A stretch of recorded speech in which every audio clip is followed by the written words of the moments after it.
Have you ever woken up with your heart racing because an old relationship returned in your dream as if no time had passed? Not a stranger, not a fantasy figure, but someone who used to occupy your real life. Maybe they spoke your name in the exact tone you remember. Maybe they argued with you. Maybe they kissed you, and you felt your body respond before your mind reminded you of the breakup. Or maybe it was a quieter dream. They appeared across a crowded street, or you heard their laugh echoing from another room. You wake to the daylight and wonder, why do they still visit me in dreams? And why do these encounters feel so vivid, sometimes even more real than memories I can consciously recall? This is not a sign that you are weak or stuck in the past. It is a sign that your brain is doing what human brains do, processing attachment, memory, and emotion during sleep. Imagine an ordinary night. You promise yourself that you will not spiral down old memories. You set your phone face down and try to rest. Yet while you sleep, your mind acts like an archivist that continues working long after the office closes. It sorts through boxes labeled with moments from the relationship.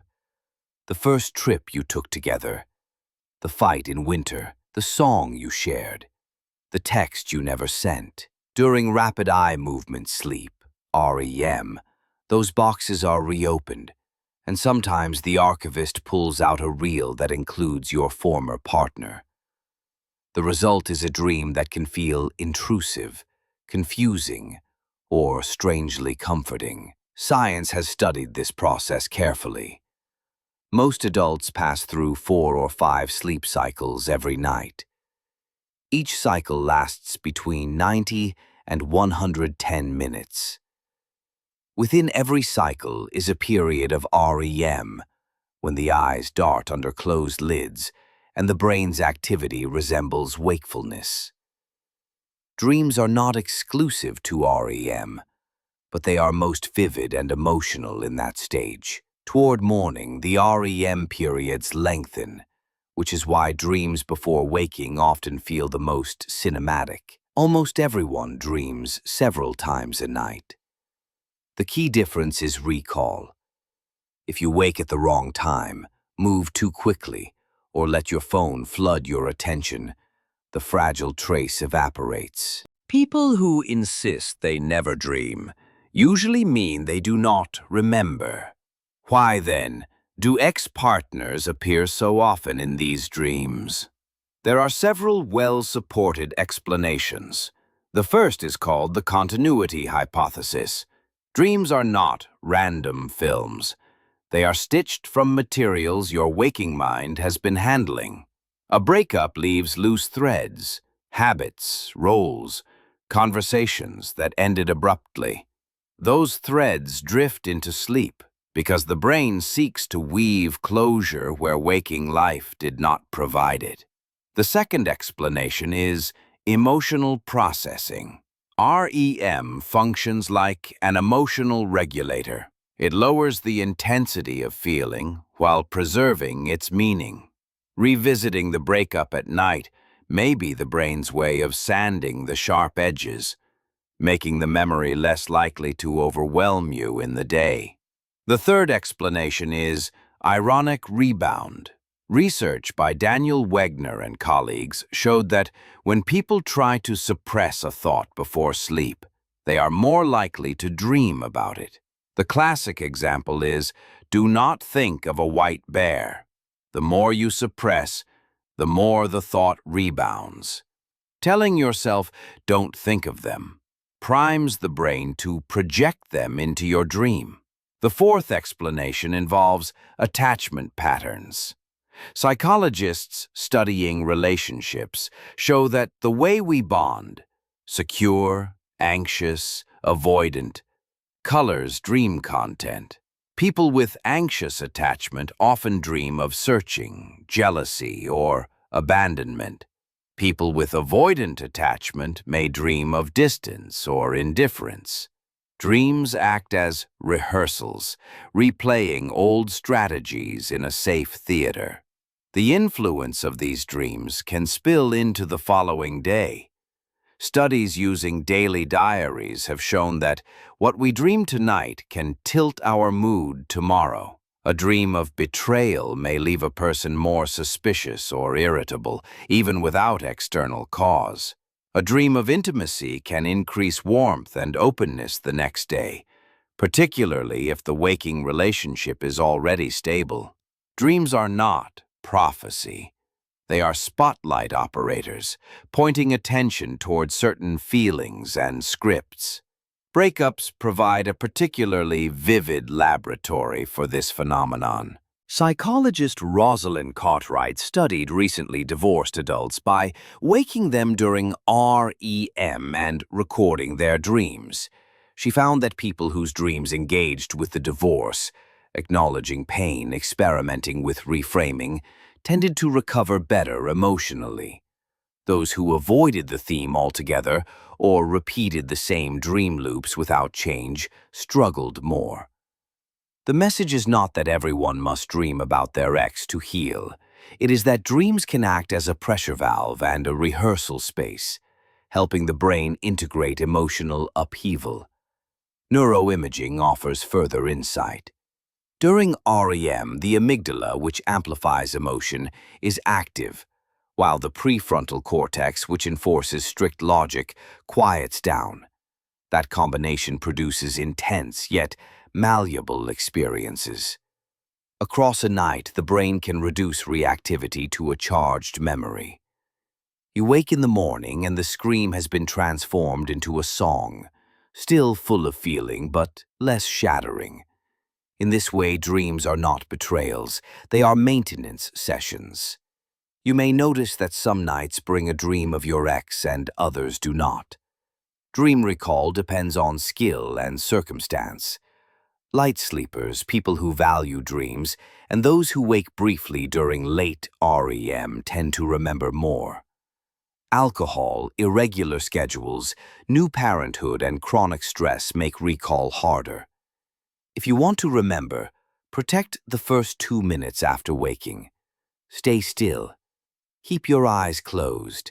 Ask, "What was I just feeling?" The motion often drags the scene back like a tide pulling shells to shore. Write a few lines in a notebook. Over days, you will capture more. But what if you truly do not want your ex back, yet they keep appearing in your dreams? This is not evidence of relapse. It is evidence of the brain's quality control. Memories carrying high emotion are revisited periodically. They are re-tagged and stored with new labels. Sometimes the system checks the file again. That is not weakness. That is the ordinary way memory is stabilized. Think of the night as a backstage workshop. By day, you shove the box of us into a closet. By night, the props master opens it, wraps fragile items in different paper, and places them on a shelf labeled lesson, boundary, gratitude, or pain survived. The dream is not the play beginning again. It is the props master finishing the labels. Certain patterns appear again and again in X dreams. If your former partner apologizes and you reject them, the brain is rehearsing closure that reality never gave you. If you fight in circles, the dream is allowing tension to discharge. If you walk together peacefully, memory is being normalized and integrated. If they are happy with someone else, your attachment circuits are testing how jealousy feels. And if the dream is absurd, your ex borrows a charger on a bus made of bread, that is your cortex remixing fragments. Absurdity is not a malfunction. It is part of the brain's creative editing. Several myths deserve to be retired. Dreaming of an ex does not necessarily mean you still love them. It usually means traces of emotion are being reorganized. Not dreaming does not prove you are healed. It may mean you simply do not recall. A dream of infidelity does not predict future betrayal. It is rehearsal of fear. Eliminating every reminder does not guarantee freedom from dreams. Excessive suppression can cause rebound, and no single interpretation is universally correct. Dreams offer raw material. You decide what meaning, if any, to assign. Artists often describe dreaming of exes before writing songs or scenes. Celebrities admit to dreaming of awkward early auditions or failed campaigns. Across cultures, an ex appearing in dreams has been interpreted as omen, curse, blessing. Science does not invalidate these stories, but it reframes them. The likely mechanism is memory consolidation and emotion regulation, not supernatural messages. For those seeking practical tools, there are several approaches. One is the letter by the bed. Write 5 lines before sleep. 1 gratitude, 1 hurt, 1 skill the relationship gave you, 1 boundary you uphold now, 1 farewell. Place it under your glass of water. This is not summoning, it is organizing. Another is the still wake-up. When the alarm rings, remain where you are for 60 seconds. Breathe 4 counts in, 6 counts out. Ask first for a feeling, then for an image, then for words. Write 3 lines without judgment. A third is to limit late-night triggers. Avoid scrolling through their profile or listening to shared songs right before sleep. That is not denial, it is sensible management of dream ingredients. A fourth is the relabel ritual. Take an object that shouts their name, a sweater, a ticket stub. Attach a new note. Reminder, I deserve respect. Move it to a new location. Brains pay attention to labels and locations. The fifth is a mantra. Dreaming of them is not failure. It is maintenance. Repeat it lights out and wake up for 2 weeks. Watch how the sting changes. People often ask if dreaming of an ex for several nights in a row is normal. It is, especially soon after breakup or when stress is high. Frequency usually declines as sleep stabilizes. Others ask whether the dreams justify sending a message. The answer is no. Ask what you really need: comfort, apology, closure, and notice that a text is unlikely to provide it. Some ask whether lucid dreaming could let them meet an ex for closure. It is possible to induce lucid dreams, but boundaries are essential. Keep a daily mood log. If the practice leaves you more stuck, stop. Healing is not achieved by controlling every scene, but by integrating the story. Why does the brain wait until night? Because daytime is dominated by tasks and inhibitions. Night releases those controls. That allows distant memory paths to reconnect. A scent, a street, the rhythm of a laugh can seed a dream without your consent. This is not immaturity. It is a human memory system working as designed. After breakups, a few compact rules help. Keep evenings gentle. Warm light, no caffeine or alcohol late. A predictable wind down. Log your dreams in 2 to 5 lines on waking, focusing on emotion first. Label them with meanings you choose. Keep those labels steady but kind. Humor also has a place. One person wrote online that their ex appeared in a dream only to critique the curtains, after which they drove a cheese car together. This is absurd but instructive. The brain mourns and plays at the same time. Sometimes play is how mourning takes place. If dreams come with panic attacks, insomnia, or compulsions such as late-night scrolling or impulsive texts, professional help is wise. The aim is not to erase memory, but to regulate the nervous system so that memory does not dominate. There are countless people who wake in the morning confused, ashamed, or secretly hopeful after such dreams. The explanation is not supernatural. It is psychological and biological. The brain is trying to turn a chaotic archive into a coherent story. That work does not mean you failed at healing. It means you are alive, wired for attachment, and capable of adaptation. Consider an example. A person dated for 3 years. After the breakup, they deleted photos and blocked numbers. Yet weeks later, they dreamed of their ex standing in a doorway saying, "I wasn't ready."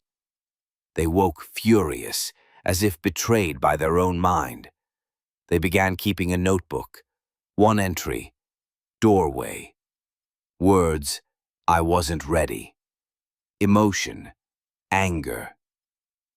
2 nights later, another dream placed them on a silent bus made of wood. The note read, "Distance. Relief. I need clear endings." A week later came a dream of closing a window as the ex said, "Take the plant." They laughed upon waking. There had been a plant once. They bought a new plant and called it closure. The dreams slowed, not because the ex was erased, but because the brain had finished labeling the box. Dreams also mix the ridiculous with the real. A cafeteria can become an airport gate. An ex may wear your cousin's jacket. Your dog may speak in your boss's voice. The brain edits by emotion, not logic. A fragment with the right feeling is eligible for the montage. That is why a single detail, a gesture, a laugh, can feel more convincing than the entire setting. The mind is not deceiving you. It is relocating emotion to a place it can be carried.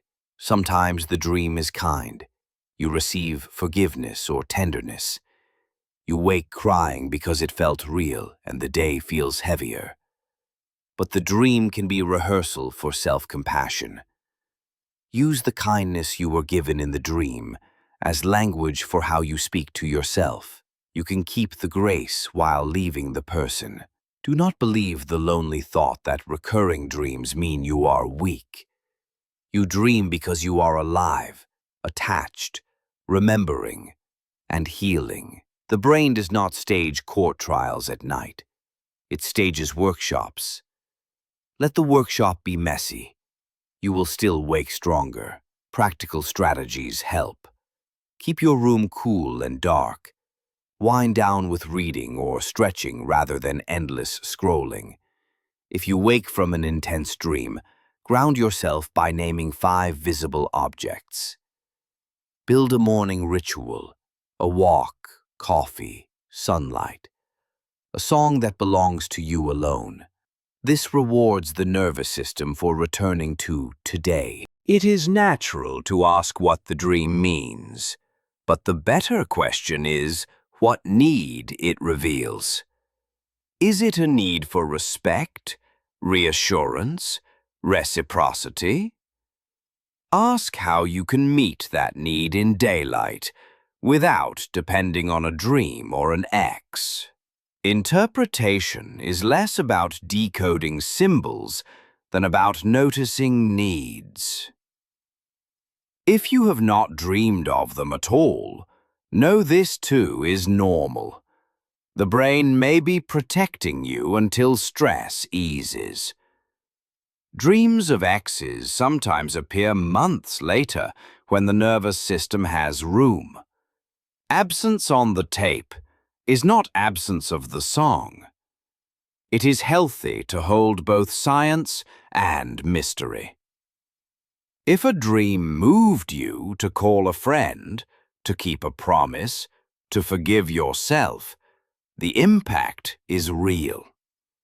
If it frightened you, remember that fear, staged at night, is often the brain discharging safely. You can honor the effect without insisting on metaphysical certainty.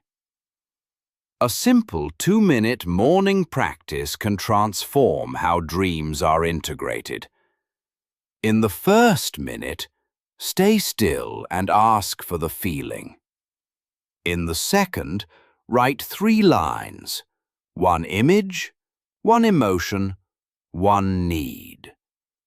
For example, train station. I felt rushed. I need slowness. This turns a dream into a blueprint for the next chapter, not a rope to pull you backward. Do not fear keeping good memories. Burning the scrapbook often traps you in smoke. Curate instead. Keep the lesson where you grew. Discard the page where you shrank. Memory is a museum you direct. Hang what helps, store the rest. If you still see your ex often, as in co-parenting, dreams may spike. Consistency helps. Stable routines, predictable rituals, and supportive anchors during the day reassure the nervous system that you are safe. Over time, dreams grow less jagged. Millions of people type into search engines late at night, "Why am I still dreaming of my ex?" The answers they find often shame them or feed superstition. The better answer is that your brain is integrating memory and emotion into a coherent story. That story is not evidence of failure. It is evidence of being human. References support these conclusions. Suppressing thoughts before bed increases dream appearance. Dreaming about divorce can predict emotional recovery. Dream content can bias next-day intimacy or conflict. REM downscales amygdala reactivity. Continuity between waking and dreaming is robust. These findings converge on one truth. Dreaming of an ex is part of how humans process loss, attachment, and change. You are not weak for dreaming of someone you no longer date. You are a person whose brain continues its work after the lights go out. Let it work. Let the dream roll, even if it stings. Write a few lines in the morning, then live the day you are in. Healing is not linear. It is tidal, and tides always return you to shore.